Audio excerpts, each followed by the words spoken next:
Bocah ini baru berumur 9 tahun, tapi sudah belajar di kelas 1 SMA. Semua murid SMA melihatnya dengan pandangan yang aneh. Tapi dia tak peduli, dan menyuruh ibunya, "Ibu, lihatlah, gadis itu hamil." Hari pertama masuk sekolah, dia sudah mengejek semua temannya di kelas. Sheldon menjawab, "Menurut aturan pakaian dan perilaku murid, rambut teman itu terlalu panjang." Teman itu berpakaian olahraga tak sesuai dengan aturan, dan teman di sana memakai pakaian yang sangat terbuka. Begitu kelihatan semua, guru kehabisan kata-kata. Tapi setelah itu dia bahkan mengejek guru itu. "Apa, ibu sudah melanggar aturan berpakaian?" Halaman 58. Bab 5 paragraf B. Ibu juga ada kumis. Dia sebenarnya dewa yang muncul dari mana? Kesukaannya adalah belajar. Dia duduk sendirian di kantin, tapi tak merasa sendirian, karena dia sedang berpikir tentang keajaiban alam semesta. Contohnya yang dia sedang teliti, merupakan pengaruh dari gravitasi. Saat manusia mendekati permukaan lubang hitam, hari esok akan ada seorang profesor kosmologi ke sekolah. Sang profesor ini sangat sombong, hanya menceritakan sesuatu dan sombong kepada murid-murid. Siapa yang ingin tahu bagaimana astronot ke toilet di luar angkasa?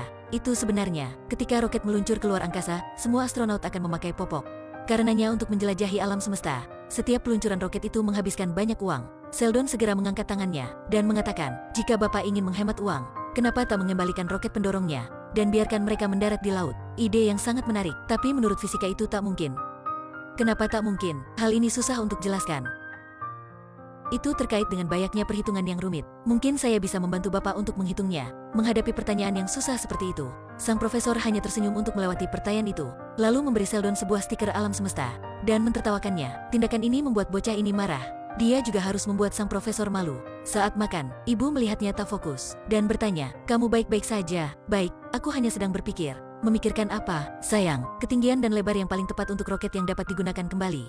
Pada malam hari dia begadang untuk membaca. Ayahnya bertanya sedang apa. Dia menjawab, "Aku sedang menghitung hyperbola ketika mendaratnya roket." Ayah menyuruhnya untuk tidur, tapi ketika ayah keluar, lampu dinyalakan lagi. Dengan cepat dia merasa menulis resep dengan pena sudah membatasi kemampuan dia. Jadi dia ingin membeli komputer, tapi tak ada uang. Dia menemui neneknya. "Ada yang ingin membantu?" "Nenek berniat beri aku berapa uang setelah meninggal?" "Baik." Dia memakai komputer di perpustakaan. Ketika ke rumah sakit akan ia memakai komputer milik dokter. Akhirnya pada suatu malam dia mendapatkan hasil. Dia mengirim hasil itu ke Departemen Semesta. Ia yang senang dan menunggu jawaban. Tapi hari berlalu, masih belum dibalasan. Dia sangat kecewa. Sepanjang hari tak memakan apapun. Ayahnya tak bisa tinggal diam. Dia langsung mengajak anaknya ke Departemen Semesta. Di sana, dia menghitung rumus matematikan di depan profesor. Rumus itu penuhi papan tulis. Semua itu ditulis oleh bocah berumur 9 tahun. Di depan Sheldon ada Profesor Departemen Semesta Amerika. Profesor pun terkejut. Hasil dari rumus ini sepenuhnya bisa menjadi sejarah. Tetapi dia tak peduli. Dia hanya ingin profesor meminta maaf. Karena beberapa hari lalu, profesor sudah menterwakan dia di dalam kelas. Sang profesor menyalahkan dirinya sendiri, dan menjelaskan kepada bocah itu, meskipun secara teori perhitungan ini benar, tapi dengan teknologi sekarang masih belum membuatnya. "Jadi saya akan membuat zaman baru?" "Mungkin begitu." "Baiklah, jadi jika kalian menjalankannya panggil saya." Inilah seorang bocah berbakat. Dia tak hanya sangat pintar, di kelas suka mengejek guru. "Apa, saya tak ingin ibu malu. Jadi saya meminta sedikit waktu, untuk ibu melihat lagi apa yang baru ibu ajarkan." Berlari 20 putaran. "Apa, jika Bapak meminta kami berlari, Bapak harus contohkan dulu bukan?" Baginya, meskipun di SMA, mata pelajaran manapun juga mendapatkan nilai tertinggi dan terbaik, tapi dia juga mendapat suatu kegagalan. Dalam pameran sains, dia mempersiapkan banyak angka dan data, dengan yakin dirinya akan mendapatkan juara pertama. Tapi penilaian di sekolah sangat tak adil, dan memberi juara pertama kepada yang lain, yang hanya membuat rambutnya berdiri melalui elektrostatis. Hal ini sangatlah tak adil. Sang bocah berteriak, "Kalian bercanda? Apa kalian sudah gila? Kalian sedang hormati hal yang lumrah." Lumrah? Dia tak bisa mendapat juara pertama sehingga dia sangat sedih. Dia sangat tidak puas dengan sekolah, bahkan sombong di kelas. "Ya, kamu sedang lakukan apa?" "Saya sedang tak menghormati Bapak." "Kenapa?" "Karena saya menentang rezim sekolah." "Turunkan kakimu." Jika tidak, dia dipanggil ke ruangan kepala sekolah.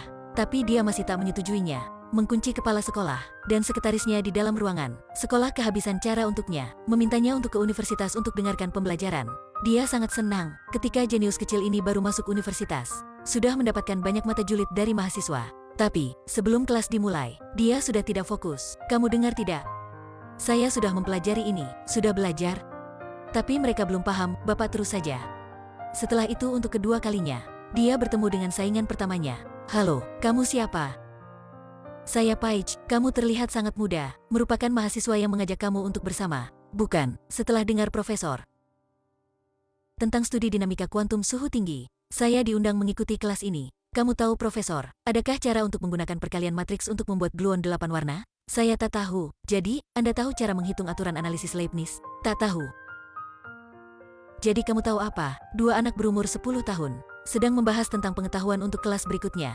Sang bocah tak bisa menduga dia sudah bertemu dengan jenius lainnya, bahkan lebih pintar darinya. Sang gadis kecil ini mirip dengannya. Meskipun niknya sangat tinggi, tapi Eki sangat konyol. Kamu berapa tahun? Saya 10 tahun. Saya juga 10 tahun. Dia lebih kecil dari kamu. Bahkan profesor ini lebih suka gadis kecil ini. Sang bocah jenius ini memperlihatkan emosi belum pernah ada, yaitu cemburu. Kedua adalah iri. Awalnya bertemu di sekolah dan sudah sangat mengganggu. Ibunya seperti tambah minyak pada api. Dengan mengundang keluarga gadis kecil itu ke rumah, ibunya beritahu kabar baik ini untuk dia. Dia langsung marah. Dia bersembunyi di gudang dan marah. Ibu sarankan dia untuk berteman. Dia mulai mengejek orang lain. Apa ibu tak memiliki teman? Kenapa ibu harus sangat peduli denganku seperti ini? Ibu memiliki teman. Jadi kenapa orang yang satu-satunya datang ke rumah hanya nenek? Baik, yang penting dalam hal ini bukan ibu. Ibu sarankan bagaimana juga tetap tak bisa. Akhirnya ibu memberitahu penyebab, mengundang gadis kecil sebagai tamu. Ibu tak memiliki banyak teman. Jadi ibu berharap dia bisa kenal dengan ibunya Paige. Hari berikutnya setelah dia menyiapkan semuanya, memutuskan untuk mengkontrol emosi sendiri. Halo, Sheldon. Orang tua berbicara dengan senang. Sebaliknya dua anak ini, penuh dengan kompetisi di dalam kamar. Sheldon ajak sang gadis kecil untuk kunjungi kamar. Ini adalah foto yang bertanda tangan Profesor Proton. Kamu tonton program itu? Tidak, saya tidak suka. Dan kamu? Saya merasa sangat bosan. Sheldon ajak dia main. Kita bisa bermain catur internasional. Jika kamu tertarik kita bisa main dengan versi terbaru. Cara main yang diciptakan oleh saya. Ada cara baru seperti apa? Penyihir. Penyihir tak bisa dimakan. Dan bisa bergerak sementara, bisa tukar posisi dengan suatu catur. Baik, tapi yang ini ada lubang.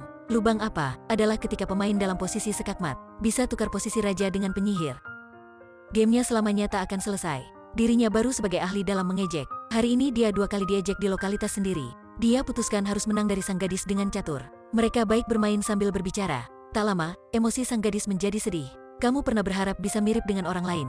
Sepenuhnya tidak. Saya juga tidak. Saya sangat menikmati rasa lebih pintar daripada orang lain. Saya juga. Dia mendadak menyadari pikiran sang gadis yang mirip dengannya. Merasa seperti bertemu belahan jiwa. Sekakmat. Dia sudah kalah. Saya baru yang paling pintar ya? Pertama kali dia mulai murka.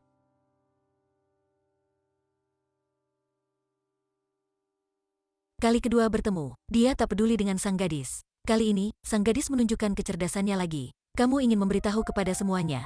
Menetapkan umur sesuatu dengan karbon 14 sebelum kelas dimulai. Periode peluruhan 5730 tahun karbon 14. Digunakan oleh manusia untuk penanggalan geologis. Tapi seorang gadis yang berbakat seperti itu juga memiliki masalahnya sendiri. Orang tuanya tidak saling mencinta, sedang di tahap saling merebut hak asuh anak. Hal ini membuat Sheldon bersimpatik. Dia sebelumnya sangatlah pintar, tapi dia tak mengetahui banyak emosi. Tak hanya mengejek orang lain, mengejek guru, bahkan remehkan aturan. Tapi setelah bertemu gadis jenius ini, dia sudah berkurang dengan sifat sombong. Tak hanya belajar dan bolos seperti sang gadis. Pertama kali merasakan hal yang berbeda. Mungkinkah ini yang nasib telah tentukan?